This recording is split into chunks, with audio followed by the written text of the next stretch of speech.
Now, The Hunt Palmer Show. Waiting to rise again. You're listening to The Hunt Palmer Show. Brought to you by Corks, Cajun fried fish and shrimp on 104.5 ESPN Baton Rouge. This is the moment you've all been waiting for. Locking down the middle of the day. Live from the Raising Cane studio.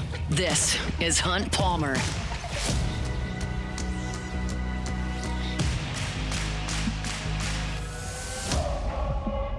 Welcome in! Hunt Palmer coming to you from the Raising Cane studio downtown in the capital city on this Friday. It means we're brought to you by Corks, Cajun fried fish and shrimp. Jordan Kitchens, Taylor Sharp back there on the ones and twos.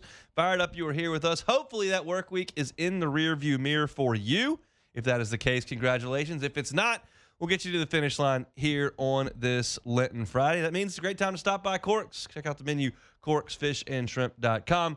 They're on Government between Foster and Jefferson. Check them out today on your way home. Get a late lunch or a dinner. Delicious crispy fried catfish, jumbo Gulf shrimp. They bring you our Friday shows all year long, but during Lent, stop on by over there at Corks. We're going to talk to Preston Guy in 15 minutes. Brian Kelly was talking on SiriusXM Radio. Talked about golf. Talked about other things. Talked about LSU's roster this year and how much it might cost. Preston said he's got a story to tell, so we'll get to Preston in 15 minutes about Brian Kelly's musings on SiriusXM Radio. Could a longtime Saint be moving on? Not Cam Jordan, not Damari Davis, another one. A restructure this morning may indicate that's a possibility. We'll talk about it at 1:30. ESPN.com pre-ranked all of the quarterbacks in the Power 4 entering spring football. We'll talk about Sam Levitt's spot on that list. I got to talk about the Sacramento State Hornets as well. So let's get into all of it. We'll start with our opening drive. Welcome to the big league. It's time for Hunt's Opening Drive. Presented by Fabry Chevrolet GMC in St. Francisville. LSU baseball back in action one final time on the weekend before SEC play cranks up next week for LSU. That will be in Nashville, Tennessee against Vanderbilt. But tonight and Saturday and Sunday, it'll be the Sacramento State Hornets. And for the purposes of this segment and for the purposes of this weekend, this is about LSU. This is your last dress rehearsal to put forth your best effort on a weekend before they really count. They count this weekend. They really count starting next week. And I told you yesterday, after you had been really dominated by ULL on Wednesday, like, ULL played pretty good. And, oh, by the way, this is not necessarily representative of the team as a whole, because when you take into account the team you're going to put out there in SEC weekends and you're going to put out there at the beginning of a regional and you're going to put out there in a super regional, that includes your weekend starters. That's the team that is most representative of what this group looks like in 2026. And so those three teams will go out there Friday, Saturday, Sunday to take on Sacramento State. It needs to look good.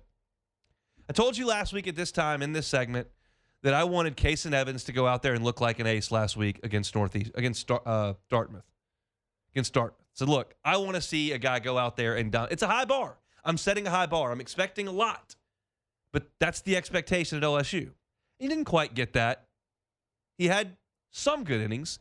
He finished his start very, very strongly. Pitched into the sixth inning. Should have retired his last 8 were it not for a ground ball to the second baseman that was kicked by Seth Dardar. But there was a bumpy inning in the middle that you want to try to avoid. But in the same breath, William Schmidt went out on Sunday and did what I was asking for. Pitched into the 8th, dominated, didn't walk people, struck guys out. That's the type of performance that you're looking for, and that's what I was looking for last week, and it was good from a starting pitching perspective last week. This week, as I look at my expectations for this weekend, they start with your offense, obviously.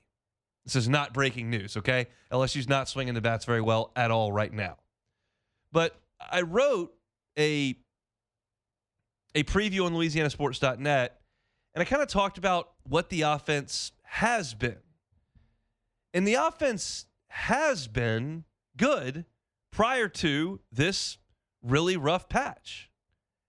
And I think it can return to that this week against Sacramento State.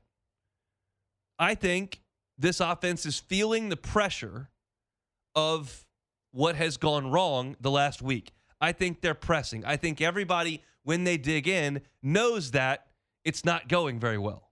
Like, that's pretty obvious. But you look at this team on the weekends, they're 9-0 on Friday, Saturday, and Sundays, and they've outscored their opponents 86-29 in those Friday, Saturday, Sundays. That's an average of 9.5 to 3.5.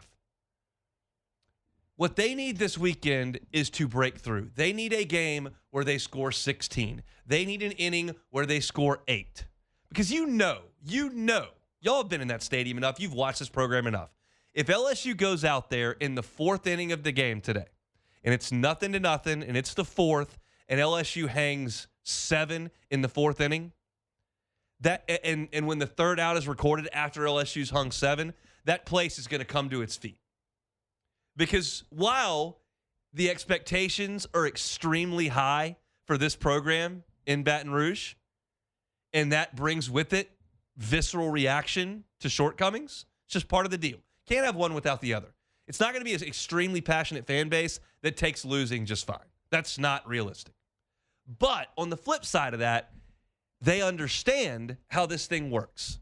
And I think most LSU fans would look at this team and go, okay, they're playing like garbage right now offensively, not scoring enough runs, but there is talent, and I think they just need a breakthrough. That's most of the fan base. And if they can come through and hit 2 homers in an inning and hit a couple off the wall and steal a base and punch a hit and run through the right side and just do some of the things that they were doing for 2.5 weeks before the last week hit, that the fan base will acknowledge that, and I think the reinforcement the fan base will give them in that sense will be freeing to the team. That's my opinion. I've watched a lot of baseball in that stadium. I've followed this program for a pretty long time, and I know kind of how these things work. And I believe, having been in the ballpark for some of what's gone on over the last week and a half, I just think these guys are fighting a little bit. I gave you the stats 3 times yesterday. For those that weren't listening yesterday, I'll throw them at you again. But, you're looking at Aaron Beatty, 1 of his last 12 with 5 strikeouts. Dardar, 1 of his last 16 with 4 strikeouts. York, 2 for his last 22 with 7 strikeouts. And Reeves, 2 for 16 with 6 strikeouts. It's been brutal for most of this lineup. But you flush that, and you keep rolling, and you keep working, and you get some guys moving. I talked about this yesterday as well, but I think it's important to point out, and it's something that I think gets oftentimes lost in the big picture stuff. If you got to zoom in a little bit to see this. But your stars did show up on Wednesday. Brown got 2 hits and hit another one to the track. Curiel got 3 hits, 1 on the infield, but reached base 4 times. Milam hit it hard twice. Those are the guys that have been through this. In the case of Brown and Milam, they were on the team 2 years ago that got in that extended rut. We talked to Gavin Guidry after the game on Wednesday. He was on the team in 24 that got into that long rut. They've seen this before. This is not new. Jay Johnson's dealt with this. Some of the guys on this roster that were here in 2024 have dealt with this. Now, it's new to Seth Dardar.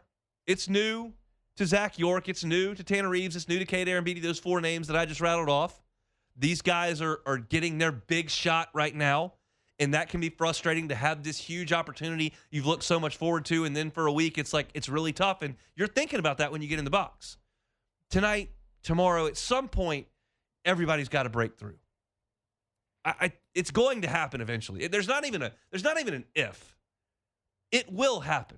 I promise this team is not going to go 11 weeks where they just struggle to score 4 runs in a game. That's not going to happen. They absolutely eviscerated everyone in Jacksonville.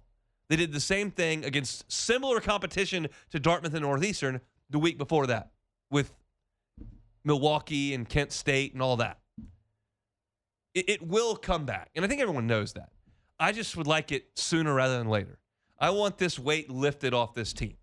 So for me, the best way to get that done is for Evans and Moore and Schmidt and Sheeran and Guidry, Plog, Williams, these guys go out there and limit Sacramento State, who has not hit at all this year, to 2 or 3 runs a game, and let this offense feel okay. They've been playing from behind for a week.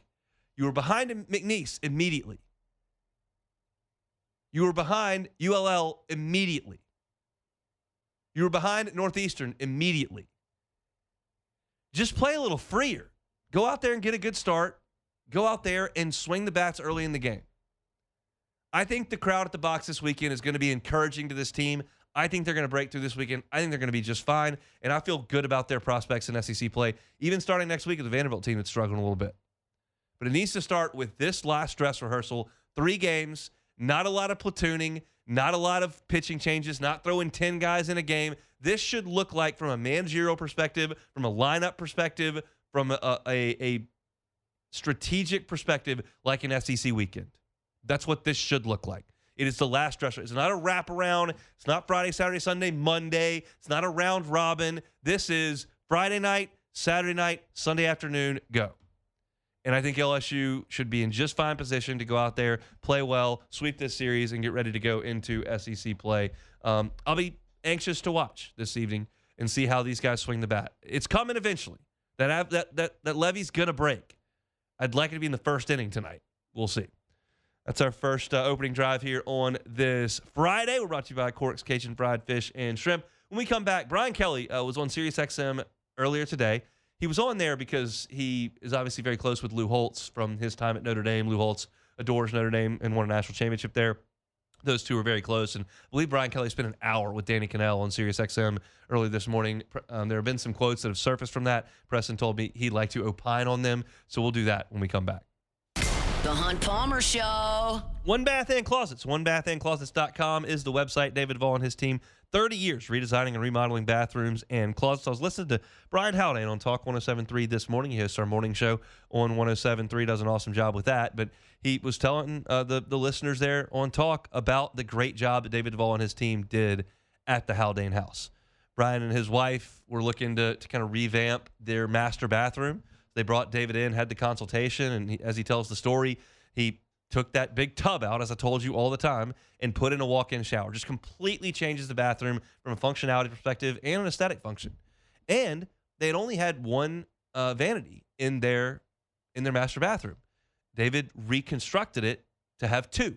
So that's something you're looking for. David and his crew can do that. It's not just tubs. It's not just showers. They can handle the vanity. They can handle the floors, all the plumbing. They can do soup to nuts, as David says. And I can promise you this, they'll do it right the first time and leave the competition behind. You spell out the number 1, O-N-E, on the website. It's onebathandclosets.com. Get your free consultation. Check out the pictures of their great work. Look at the awesome reviews. It's onebathandclosets.com.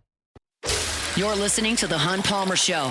Brought to you by Cork's Cajun Fried Fish and Shrimp.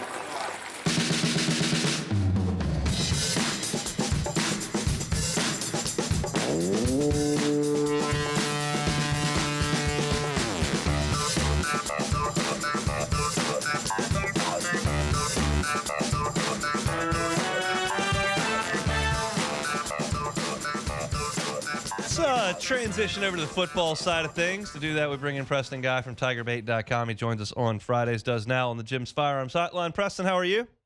Hi, how's it going? Doing quite well. Brian Kelly jumped on the airwaves this morning on SiriusXM Radio with Danny Cannell, I believe for about an hour, mainly to talk about Lou Holtz, but certainly talked about other things that are pertinent in his life currently, the termination from LSU and what's next for Brian Kelly. And one of the comments he made was about the cost of LSU's roster. Another was about playing golf and drinking in his office, which he claimed that LSU may think he was doing.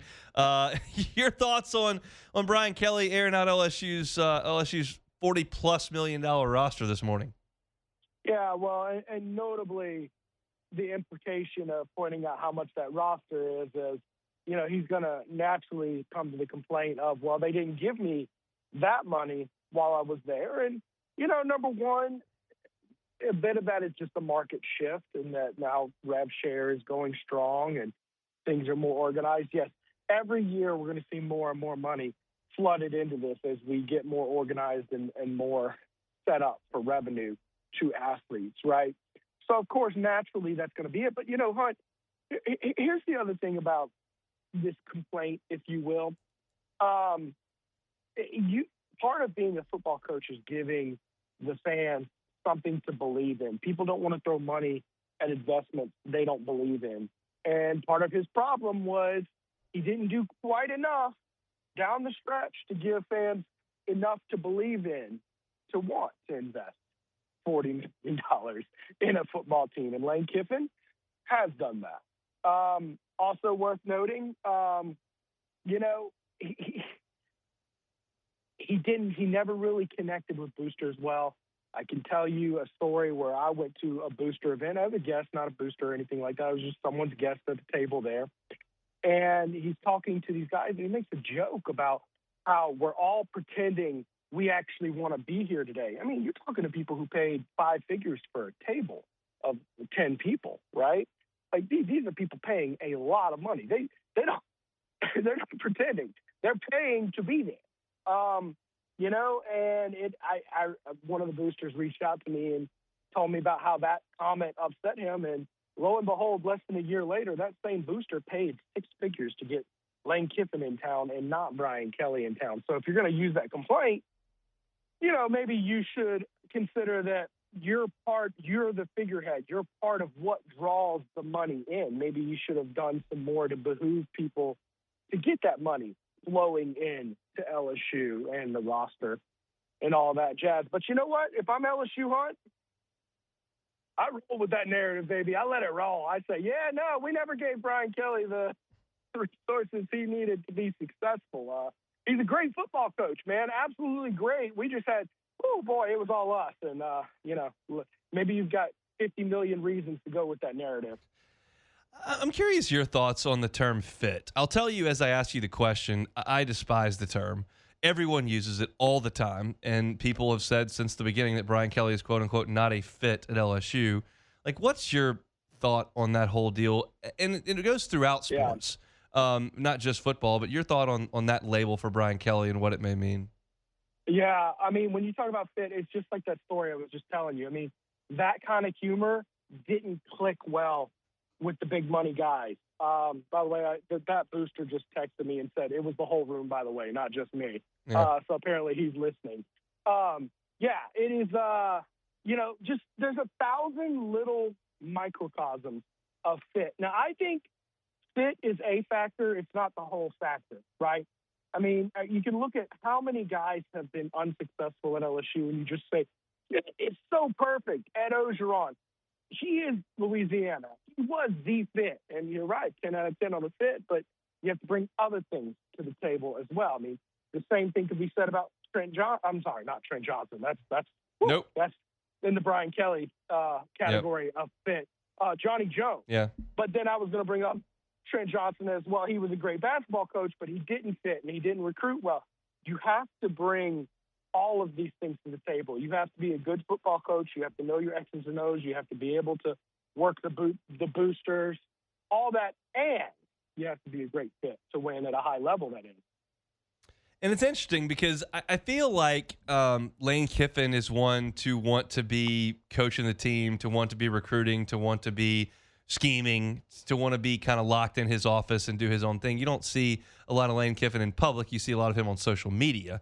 I'm curious your thoughts with your relationships with people around town, what you think this era is off to as far as quote-unquote fit. I'm not talking about on the football field, but like what do you think about the way this era has started? I remember early on when Lane Kiffin was added to the top of not just LSU's board, but everybody's board for coaching this year. The number one thing I started observing him is just thinking, man, this guy is the net of LSU coaches. He just doesn't care. He leans into it. A lot of people, one of the first criticisms was that Brian Kelly never leaned into it. He was too corporate, too professional. He was embarrassed when these chants came up. Lane Kiffin has owned it, embraced it, and it really seems like he's trying to assimilate with this culture. You know, he's trying to become one with Baton Rouge. You know, you see the clips of him going out and ordering boudin, and he posts, on his Instagram with Net being the music to it. You know, he really is doing things to connect. Yes, there's not a ton of formal media appearances. I think he's only had 2 formal media appearances since he's been hired, right? But he's very accessible on social media. I mean, we all know if he's eating good today or, what time, if he was on time for his workout this morning. We all know exactly what he's up to and what he's doing. And, for the most part, I think that's working in terms of connecting with the fans. I have no idea if that means he'll win, football games in the fall or not. But I'll say this, and by the way, I have talked to a few fans and whatnot who've actually met him in person, and they all had good things to say about him. So all that, I mean, the reports are, really good so far. And ultimately, all that matters is what you do on Saturday nights. If you win, then it just doesn't really matter, and if you don't, it doesn't matter either. That's ultimately what will be attached to your name. ESPN.com came out with a list of the top quarterbacks in the country. They ranked all of them in the Power 4 and had Sam Leavitt right there around 14, I think 11, 12, 13 or so. How do you feel about that ranking and his prospects this year? I personally believe that's fair, given, he had one full season, made the playoff for Arizona State, right, as a redshirt freshman, looked really good. But, there's some very valid criticism in terms of how he played when he went out east and played at Mississippi State, who is not a vaunted defense in the least bit, right? Especially not this last year. And he looked pretty bad, right? So, I mean, certainly there's other quarterbacks who don't have that type of baggage. But, I would argue that we haven't seen Sam Leavitt in a Lane Kiffin offense yet. We haven't seen Sam Leavitt with the kind of tools around him that we are, that LSU has paid a lot of money to put him around. So, 13th, it doesn't necessarily upset me, but I would just say let's see where he ranks on the postseason list before we pay too much attention to that. It's interesting because we're going to get that first look at the spring, and you're not going to have the most important piece to the ingredients for the fall. So it's really, I mean, I don't even know what we can draw from the spring without the actual signal caller out there. By most important piece, I assume you mean the media on the sideline actually being able to see it, right? That's not going to happen either. So it's going to be some sparse information of an incomplete football team by my estimation. Yeah, or the most important part of a spring game, the actual spring game itself. That probably won't be there either. Probably not. Those have kind of been phased out. Coaches don't want their stuff on ESPN these days. So what's going on over at TigerBait.com these days? Boy, we are still cooking it with baseball content going up. I mean, Mike's doing his weekly show with Kendall Rogers. Real good stuff there. I've actually had to fill in and do a little bit of baseball here and there myself. But, off-season recruiting, it's picking up. We're going to have some visits to LSU, some official visits during the summer. It's a really good time to subscribe to a premium site like Tiger Bait, just for the nature of summer workouts, man. You're going to have a lot of kids going, taking official visits. I know Joshua Dobson is one coming up in June. We've got our eyes on in a big way. Great time to get started with an annual subscription, and because we're going to get exclusive interviews with the kids and have that up there and really give you an insight in terms of what's going on with the football recruiting world. But we'll be all over spring practice as much as we're allowed as well. We'll see how that goes. Coming up in 2 weeks, Preston, we appreciate the time. Have a good weekend. All right, talk to you soon. Preston Guy, TigerBait.com, talking a little bit of football. We're going to continue football theme. This caught me a little bit off guard, I'll be honest, with the Saints today. There was a restructure that kind of opens the door for an out for a veteran Saint, and it may impact what they do in the draft. We'll talk about that when we come back.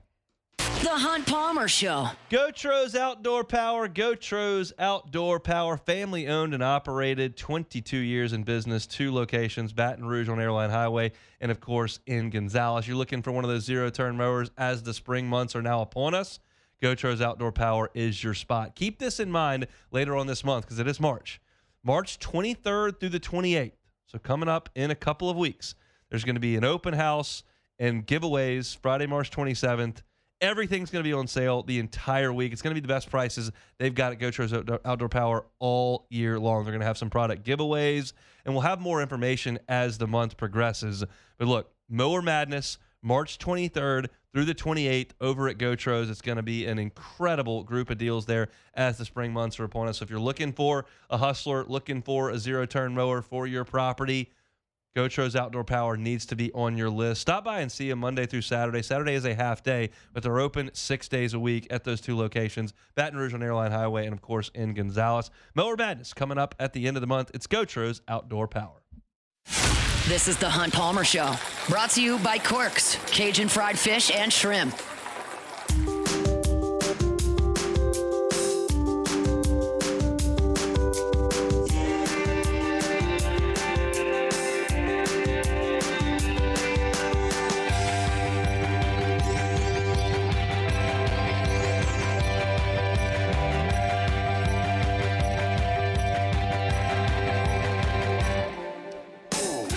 Chugging along here, let me remind you about my friends at Fabry Chevrolet GMC. FabryChevrolet.com is, of course, that website, FabryChevrolet.com. Looking for a new truck?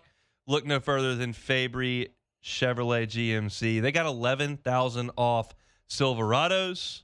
They got 1.9 APR financing as well. Looking for GMC Sierra, up to 13,000 off MSRP, 0.0% APR finance. You're not going to do any better than that. They're on Highway 61 in St. Francisville.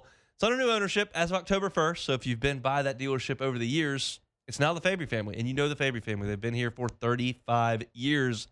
An incredible reputation because of their fantastic customer service, great buying experience, service after the sale. It's all there at Fabry Chevrolet GMC. So if you're looking for a truck, get on by Highway 61 in St. Francisville. Check out that inventory at FabryChevrolet.com, FabryChevrolet.com. All right, let's talk about the Saints. It's restructure season. Obviously, everybody trying to get their salary cap situation squared away before you dive into free agency. The legal tampering period is coming up, and obviously the Saints are now finally in a position to be a little bit aggressive, and they're doing some restructuring, and they cleared a lot of money just this morning. Chase Young, Juwan Johnson, Justin Reed, all of those were expected to get done. And then some news came across the wire. We saw New Orleans Football's Nick Underhill reporting and then Mike Garafolo as well. And essentially what those two combined to uncover is that Alvin Kamara's restructure today is different. And as I read from the two reports, they're going to lower his cap number for 2026 by $8 million. And that's generally a base salary to bonus conversion that kicks money down the road and oftentimes results in dead money, which the Saints have done and done and done and done and done. And that's a common practice, but I would suggest the Saints have overused it and put themselves behind the eight ball with salaries and dead money and the cap situation. So I wasn't wild about that until you learn that this restructure is different, and it's a very little used restructure in NFL circles. As Ross Jackson writes on LouisianaSports.net, it says the deal doesn't appear to guarantee new funds to Kamara, thereby opening the door for the team and player to potentially split without the Saints taking on a heavy dose of dead money. Only $3 million of Kamara's $11.5 million base salary was set to be guaranteed going into 2026. So you're sitting there with just over $10 million that could be turned into incentives rather than a signing bonus. There is flexibility there, but the key to that reporting and writing is that a potential split would actually work out for the Saints dollars and cents wise. As I just said, usually when you do this restructure, if there's a split for whatever reason, you carry dead money. Well, if you're going to restructure it so that a split is palatable for the franchise, doesn't that open the door to a split? And that's just not something I had considered once they extended Kamara's contract last year. Now, we'll revisit that conversation first before we get to this new conversation. When the Saints extended Kamara, I got on this show and I said this. Alvin Kamara is one of the great Saints of all time. Alvin Kamara is not quite the player he once was, but is still a good player. Alvin Kamara has done nothing wrong professionally in the negotiation of the contract. No long holdout, no public disgruntlement, no disagreement back and forth with the organization. He was a pro start to finish in the negotiation. I just said I probably wouldn't do it. Because of where the Saints were, the position he played, his age, the slow decline of his play, what the offensive line situation was, it's just not where I would have sunk my money. That has nothing to do with Kamara's past or the way he handled the restructure and the extension. Like, nothing to do with that. Just purely on the field, I would not have done it. So now you fast forward from the middle of last season to March, and I look at this and I say, well, if they do split, I'm okay with that. And if you've set up the contract so that it works out for you financially, that's even better. If the Saints go into this season with Alvin Kamara as their number one back, I'm okay with that. I think he'd have a good year. They got to fill the position at left guard. They've got to stay healthy up front. Their tackles have to grow up, and they got to learn to run the ball, and I think he'll be fine. He's not going to lead the league in rushing. He's not going for 1,900 yards and 21 touchdowns, but I think he can function in the offense as a running back with some help behind him. If you decide to draft Jeremiah Love in the first round and he becomes the bell cow and you feel like you may be able to recoup something for Alvin Kamara and it works financially for you on the books because of the way you structured the contract and the way that you did restructure today, well, I think that's just good planning, and I think that makes a lot of sense. There's an emotion. We talked about this with Cam Jordan yesterday. There is an emotional attachment to Alvin Kamara that I completely understand for all the reasons I just gave you up front. Great player. Fun player to watch. Great interview. Great representative of the city. Great teammate. Great in financial considerations. Always says the right thing. Shows up to practice. Played through broken ribs. There's an emotional connection between Saints fans and Kamara, as there is with Cam Jordan, as there is with Demario Davis. And I fully understand if it breaks your heart to think about Alvin Kamara walking out the door. In this case, he would have to be traded out the door or cut, which that's not going to happen. But with that emotional attachment has to come the realization that a new era is upon us. And those guys may be, all three of them might be on the team this year. And I think all three could help this year. But if you move on from all three and there's extra money and you can get younger and you can get in some instances cheaper, that's really the direction the organization and the franchise needs to go. Now, they may have done this restructure for a different reason entirely. Ross even mentions a potential salary reduction in this piece that he doesn't believe is happening, and I certainly don't either. So we don't know exactly what the point of this was, but I'm just trying to extrapolate this out. And as I look at it, it looks good to me. To me, it looks like one of two things. One, you've got Kamara on this deal, and you're exploring options, and he may be under contract, and he may be your guy this year. Two, you may have opened the door to drafting a younger, more dynamic player on a cheaper contract, and you've allowed yourself the freedom to work with Kamara to where it's not going to lay a bunch of dead money at your feet. This looks good to me. It's a win-win. Kamara's back. Great. Go run the football, score some touchdowns. Handle yourself in the screen game. Have some help from the guys behind you, whether it's Neal, Estime, Miller, like whoever, or whether you move him back a peg and bring Jeremiah Love in, like whatever. All that sounds fine to me. This just seems like potentially good planning in case something that we did not foresee once they signed him to this extension. Now that opportunity is there, and it's just not a move you see very often. Whatever they do with some of these free agents or some of these guys under contract that they restructure, whether that's Juwan Johnson, Chase Young, all that, like that all is very generic stuff. It's the general restructure you always see. This is not that. And so it catches your eye as something to keep an eye on as you move forward. And this might be stepping out of bounds a little bit because you're counting on some things that you don't know are going to happen. You don't know what the first 7 picks in the draft are going to be, but it might be opening the door for Jeremiah Love. We'll see. And I think that's an exciting thing to think about if you're a Saints fan as well. Just kind of an interesting situation that we've seen unfold here with the Saints. You're listening to me there, Jordan. What do we see? What do we hear? I'll say it like this. Yesterday I said, if you're not going to bring Cam back, you might as well just go full. Let's go young. Let's get DeMario out of here. I mean, not get him out of here, but, let's just move forward with being young. And I'm not going to necessarily say we should not bring Kamara back. I think he does have value with this team, especially if you do bring in a younger running back like a Jeremiah Love. You take him first round. I'd like the idea of that being a 1-2 punch, a Jeremiah Love and Alvin Kamara 1-2 punch. Be able to take those carries off of him. I think we'll find out Kamara's true, destiny with the Saints will be is if they bring in a running back or free agency. Like if they sign ETN or something like that, I think Kamara's gone. Yeah. I think that's clear as day. They're trying to do that. But if they don't do that, I can see them drafting Love and having Kamara. I think Kendrick Miller, pack your bags. Neal, you're going to have to fight for a spot. But Estime? Yeah, he's nice. He had a good – he's going to have to fight. Him and Neal going to have to fight for that last You're going to spot. have to carry 6 into camp and then have 4. Yeah, 3 or 4. Yeah, on the ready, whether practice squad and whatnot. But you're going to 4 on the ready, and then 2 that are very much in your plans. Yeah. And so it's just they're giving, best I can tell, they're giving themselves some flexibility, and 100%. I like that. I think that's 100%. A good idea.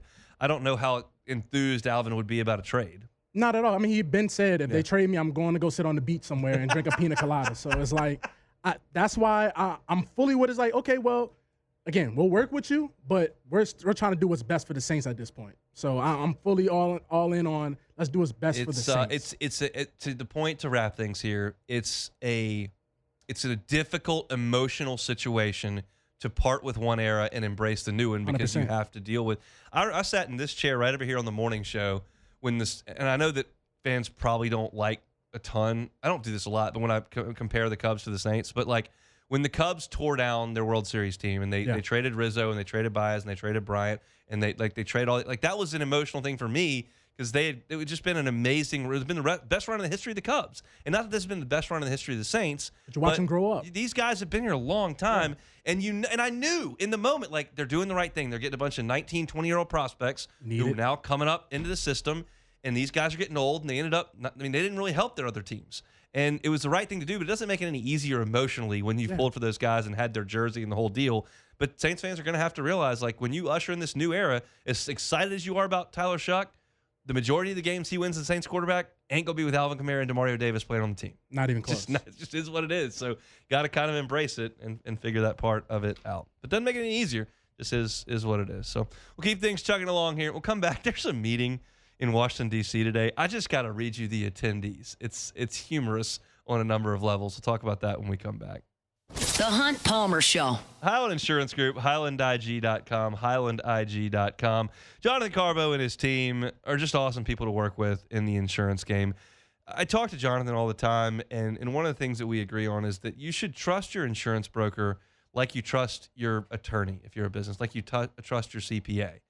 They're there to help you and to handle their department, right? You don't worry about the legal stuff. They do. You don't worry about the books. They do. Like, you do what you do. Same thing with insurance.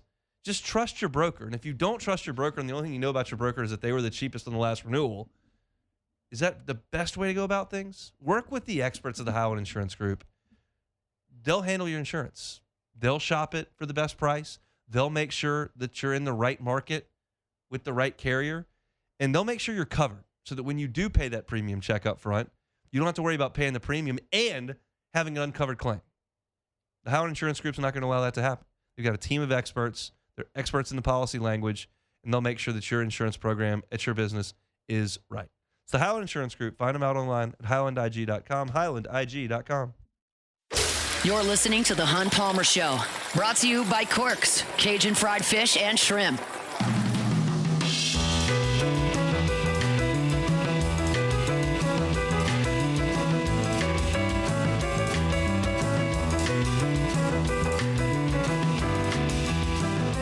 First American Bank and Trust. First American Bank and Trust. They started things up in 1910. 116 years later, they are still rolling and still growing. 25 locations strong throughout Southeast Louisiana. They're the folks you need to call when you're looking for that commercial loan. They're the folks you need to call when you're looking for that personal loan for your home. Why? Because they're local. 25 locations in Southeast Louisiana. Metairie, Hammond, Lafourche Parish, Terrebonne Parish, Dutchtown, Jones Creek. No matter where you are in Southeast Louisiana, there's a bank, First American Bank and Trust, near you. And the folks that work there, part of your community. You go to church with them. Your kids play on the same baseball teams. And every decision that's made at First American Bank and Trust is made locally in Southeast Louisiana. No call center in Atlanta. Not outsourced to Austin. You pick up the phone, you call First American Bank and Trust, you get somebody local. And you're thinking, well, that's local mom and pop shop. Like, do they have the assets necessary to help me with my commercial loan? They do. They've got 25 locations. It's First American Bank and Trust. Stop in one today. First American Bank and Trust. All right. This makes me chuckle. I don't know why exactly. I'll get y'all's thoughts on it. I have said many times that I think that college sports is in a very silly place with a lot of things. I think it's silly that we've got coaches leaving in the middle of seasons to go to other places. I think it's silly that we've got quarterbacks attempting to leave when they're under contract and suing their universities and universities suing them. I think it's silly that you can transfer 5 times in 5 years and play. There are a lot of things I find to be silly. I didn't say illegal or corrupt. I find it to be silly. And so we're trying to figure out, how do we fix this? So it appears the Trump administration has called a summit in Washington, D.C. today to help fix this problem. We got to discuss things. So who's on the list of attendees? Well, Donald Trump will be there. He's the president. Ron DeSantis, Florida governor, will be there. And Randy Levine, who is the president of the Yankees. What his role is in that, I don't know. He's a committee chair here. We got some senators. Steve Scalise from Louisiana, House Majority Leader, will be there. Mike Johnson, Shreveport in the House, Speaker of the House, he'll be there. So you got 2 Louisianians in there. Ted Cruz, Eric Schmidt, who's a senator as well. And then you've got some folks in the college sports world. Nick Saban will be there. Okay. I was waiting on that. You got the ACC commissioner, Big Ten commissioner, Big 12, SEC, American, Big East. All those commissioners will be there. Adam Silver will be there, the NBA commissioner. He's there. Former Oklahoma athletic director Joe Castiglione will be there. Then you got some more ADs, Wake Forest, Notre Dame, Iowa State, Indiana. The president of Fox, the president of ESPN, they'll be there. Got some university presidents, Nebraska, Georgia, Kansas, Tennessee. Then you've got Charlie Ward. He won a Heisman in the 90s. Did he play on the Knicks? He coaches Florida A&M, so he'll be there. And then you got some CEOs. Jerry Cardinale from Redbird. Okay. Got David Blitzer from Blackstone. He owns some sports teams and is the Grills. No, not the Grills. It's a hedge fund, but similar deal. And then you've got, of course, because she's everywhere. Who am I going to say? You're going to say Condoleezza Rice. That's correct. She has to be there. Rice. It's the Masters. She's there. She was on the Select first college football playoff she's committee. There. Yep. Condi, she's going to be there whenever we got something. We got Jonathan Kraft, who is Bob Kraft's son, who's the president of the Patriots. All right. What is his qualification other than his dad owns the Patriots? Well, he's going to be there. Real nepo. Whatever. Then we had some invitees who are not going to be able to be there. Bryson DeChambeau, who is a top-shelf clown. Okay. He's friends with Trump. Tiger Woods. What is Tiger going to do? What input do we need from him? Nothing. Tim Tebow? I mean, he was good. He was good. He at least played college football. He did. Tony Dungy, of course. Yeah, why not? Why not? Why not? Mac Brown, okay. Mac Brown failed. Whatever. What is it? Oh, and the crew that the greatest of the invitees. Oh man, please. Clay Travis. Okay. Outkick.com. Okay, so we couldn't get like a Signetti or something, like a head coach. I don't know what we're doing. How is this going to help? I mean, everybody knows. Robert Kraft's kid and Clay Travis. What are they going to say? Guys, y'all are looking at the bigger picture. Y'all need to realize that this is a great list because qualification-wise, we're not as far away as some people may think. We're almost there. True. All my dad's got to do is make a lot of money, and I'm in that room. You could be. Me and Bobby, we're hanging out. My gosh, I don't know. I mean, I want to know what they say, what they do. I'm for people making an effort here, and I'm not here to tell you that I could do a lot better, but I would suggest we should maybe have some people that are like in it, currently in it. I'm about to say. Kirby Smart or maybe something. A couple football coaches. I got Urban Meyer showing up. I mean, he has never cut an NIL check in his life. So he's going to tell what it looked like in 2006? How does that help? Urban does seem like the type of guy that knows how to bend the rules a little bit, though. We sure can. So, I mean, all we need is Coach O there. That's all you're missing was Coach O. It would have been lit at that point. You should be there. Brian Kelly should be there. What the hell is he doing? He was just in the middle of this whole thing at 2 different schools. Pocket watching. That's what he should be there. That's what he's doing.